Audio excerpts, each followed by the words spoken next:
What's going on, YouTube? This is SG1 Sports, and in this video we're going to break down the 2019 recruiting class for the Tennessee Volunteers. It was a very strong class, finished just outside the top 10 according to 24/7 Sports, which is where all the numbers in this video are coming from. And keep in mind, when we grade these classes, I'm grading them based on how well the team filled their holes, filled their needs, not just for the immediate future, but for the long-term future. And we're not just grading these based off of overall talent. If you want to know that, just look at the recruiting rankings on 24/7 Sports or Rivals or ESPN.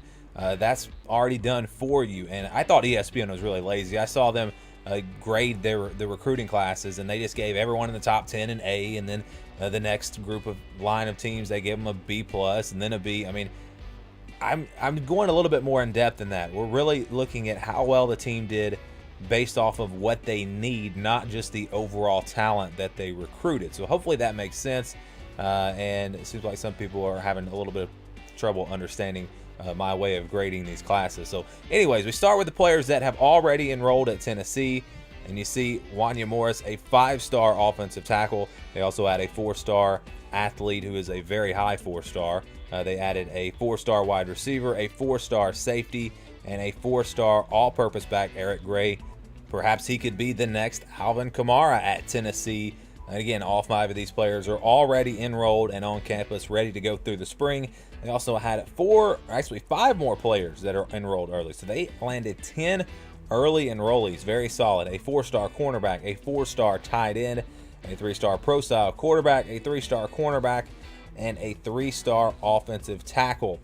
So again, they did a good job getting guys on campus early, players that may be able to contribute right away for this Tennessee team.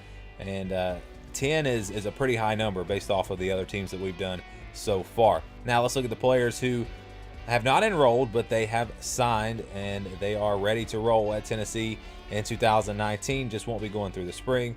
Darnell Wright, a 5-star offensive tackle. Yes, they signed 2 5-star offensive tackles. They also added a very high 4-star outside linebacker, a 4-star offensive guard, a 4-star defensive end, and a 4-star defensive tackle. So added some really solid players there, both on defense and the offensive line. And then they also added a 3-star offensive guard, a 3-star athlete, 3-star defensive tackle, another 3-star defensive tackle, a 3-star tight end, and a 3-star wide receiver. So I think these are all players that probably aren't going to play right away, but they do add some depth and could be impact players in the future. They also signed 2 players that have actually not signed yet. I don't know if it's academics or what, but they are still committed. They had a 4-star safety and a 3-star cornerback, and they will be included in this class when we break it down by position.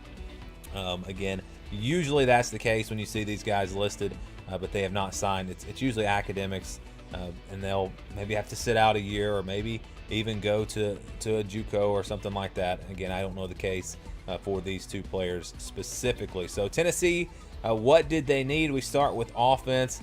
Didn't really need anything in the immediate future. I mean, they're pretty set. And you know, if Trey Smith is not able to play in 2019, that'll be a big blow for the offensive line. I mean, it kind of looks like he's not going to play. His career may even be over. Awful situation there with him.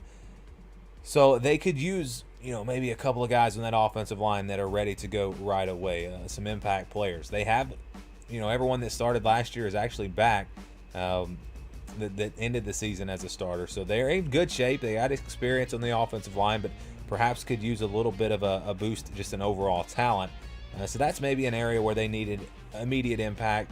They have some receivers that'll be gone after this year. So in the future, you'd maybe like to add some depth at receiver. And then who's going to be the next quarterback after Jarrett Guarantano? That's a big question. So immediate needs, really, there aren't any, I don't think, for Tennessee. But if you look even further into the future, yeah, they had some areas they needed to grab some guys. So the quarterback, they didn't get a star quarterback. They added a 3-star. Would have liked to have seen maybe them add someone a little better there. Running back, they added a 4-star. We talked about him. He is listed as an all-purpose back. Added a couple of receivers. There's also a couple of athletes, and I don't know for sure what position they'll play, but they could be at receiver. Added a couple of tight ends, and then again on the offensive line, some big boosts there. 2 5-star offensive tackles, a 3-star offensive tackle, a 4-star offensive guard, and then a 3-star offensive guard. So they signed 5 guys on the offensive line. They add a ton of depth, and like I said, the offensive line for them has some experience, but they still are fairly young. So they've got guys that are still going to be playing for a couple of years. So the depth on that offensive line is going to be very strong for Tennessee. May even be the strength of this team moving forward. And you can tell Jeremy Pruitt really putting an emphasis on that offensive line with the way he recruited this year. So again, you got to start up front on both of the lines, and they did a great job adding a lot of depth. Again, immediate needs, there weren't really a whole lot of needs there for them on offense, so it didn't really have a whole lot to worry about. But if you look into the future, maybe you would have liked to have signed a better quarterback, get a quarterback for the future, the next superstar quarterback. You got to have that if you're going to win championships, and they did not get that. So offensively, they added a lot of depth on the offensive line, didn't get a star quarterback, didn't get a star running back, receiver, just didn't get that skill position player that maybe they would have liked to have gotten. So we'll give them a B on offense. Again, very good class, and like I said, if you're just going by overall talent, just look at the recruiting rankings, and they were, I think, number 12 according to 24/7 Sports. But I'm really looking at how the team filled their needs, not just for the immediate future, but like I said, for the long-term future as well. Now we go to the defensive side of the ball. What did they need?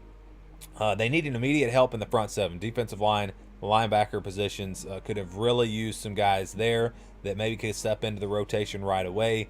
Long term, they really need some linebackers. They only signed 1 linebacker last season. They lost some starters from last year, so they're in trouble at linebacker. I mean, they've got to sign some guys, and they did not do that. They only signed 1 linebacker, a 4-star outside linebacker. So I don't know what's going on at Tennessee. I mean, why did they not put a little bit more emphasis on the linebackers? And I haven't looked at this really in depth, so I don't know if maybe they have some transfers coming in. But again, this is 2 years in a row that they only signed 1 linebacker, and that's a very important position on defense. So I'm kind of scratching my head there. I don't know if they just didn't get the players that they wanted, or if they didn't go after enough. Whatever the case may be, they really dropped the ball in signing that position. Defensive line, I think they got some guys that maybe can step up, play right away. It's interesting that they signed 1 defensive end and 3 defensive tackles. As we go through all of these recruiting classes, it seems like most teams put more emphasis on the defensive ends than the defensive tackles. And for them, they signed, like I said, 3 defensive tackles, just 1 defensive end. They had a good recruiting class last year on the defensive line, so the depth is there. They got some guys that could potentially come in and play right away. So I think they did a great job there, signing guys on the defensive line. It's just the linebacker position that has me scratching my head, trying to figure out why they couldn't get more. And again, I don't know the answer to that. But you go to the secondary. They could use some guys there, not only for 2019, but just to add some depth. And I think they did a great job. They signed 3 cornerbacks, a couple of safeties. 3 of those 5 players were 4-star recruits. So an excellent job in the secondary. You look at the athletes that they signed. They signed a couple of those. Could be receivers. I really don't know for sure how they're going to use them. But again, this is a pretty solid class defensively, except for the linebacker position. And that is just a big problem area, I think, moving forward for Tennessee. And if you guys have the answer, why did they only sign 1 linebacker for 2 straight years?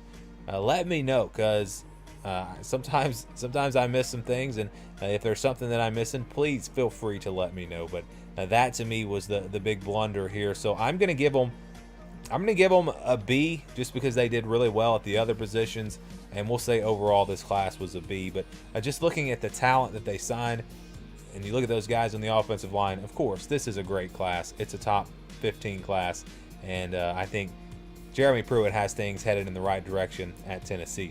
Let me know your thoughts down in the comments below. Thank you guys for watching this video, and stay tuned for more here on the SG1 Sports SEC Football channel.